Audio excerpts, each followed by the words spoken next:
நல்லது பண்றதுக்கு அரசியலுக்கு வாங்கடா, கொள்ளை அடிக்கிறது கொலை பண்றதுக்கு அரசியலுக்கு. இன்னைக்கு ரொம்ப சோகமான நாள். இந்தியாவில் இருக்கிற அனைவருக்குமே தெரியும், முக்கியமாக தென்னிந்தியாவில் அவருடைய ரசிகர்களே இல்லாமல் இருக்க மாட்டாங்க. மிகுந்த வருத்தம் அளிக்கிறது. இந்திய திரையுலகம் ஜனநாயகன் படத்தோட வீடியோஸ் எல்லாம் சோஷியல் மீடியாவில் லீக் ஆனது தென்னிந்திய சினிமாவில் மிகப்பெரிய சர்ச்சை ஏற்படுத்தியிருக்கு அப்படின்னு தான் சொல்லணும். ஸோ அந்த வகையில் லெஜெண்டரி ஆக்ட்ரஸ், டேரக்டர்ஸ் அப்படின்னு சொல்லிட்டு பலருமே அவங்களோட ஆதங்கத்தை ஒரு பக்கம் வெளிப்படுத்திட்டு இருக்காங்க. அந்த மாதிரி தான் சூப்பர் ஸ்டார் ரஜினிகாந்த் அவர்கள் கொஞ்ச நேரத்துக்கு முன்னாடி இந்த வீடியோவை போஸ்ட் பண்ணியிருக்காரு. நாயகன் திரைப்படத்தை யாரோ இணையத்தில் வெளியிட்டு இருக்கிறது அதிர்ச்சியும் வேதனையும் கொடுக்குது.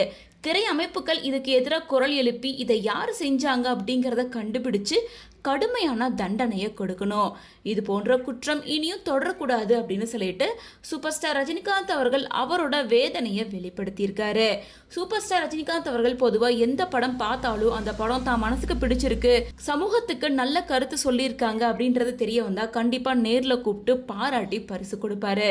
ஸோ அப்படி இருக்கும்போது ஜனநாயகன் படம் ஒரு தென்னிந்திய படம், அதுவும் விஜய்க்கு இப்படி நடந்திருக்கவே கூடாது அப்படின்னு சொல்லிட்டு அவரோட ஆதங்கத்தை வெளிப்படுத்துகிற மாதிரி தான் இப்படி ஒரு போஸ்டர் ஷேர் பண்ணியிருக்காரு.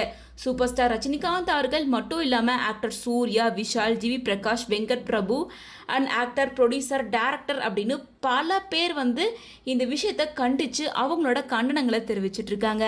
ஸோ ஜனநாயகன் படத்தோட கிளிப்ஸ் எல்லாம் யார் சோசியல் மீடியாவில் லீக் பண்ணுது அப்படின்ற உண்மையான நிலவரம் என்ன, யார் வெளியிட்டாங்க, அப்படி அவங்கள கண்டுபிடிச்சா என்ன மாதிரியான தண்டனை கொடுப்பாங்க அப்படின்ற உங்களோட ஒப்பீனியனை கமெண்ட்ஸ் மூலமாக ஷேர் பண்ணுங்கள். மக்களுக்கு நல்லது பண்றதுக்கு அரசியலுக்கு வாங்கடா, கொள்ளை அடிக்கிறது கொலை பண்றதுக்கு அரசியலுக்கு.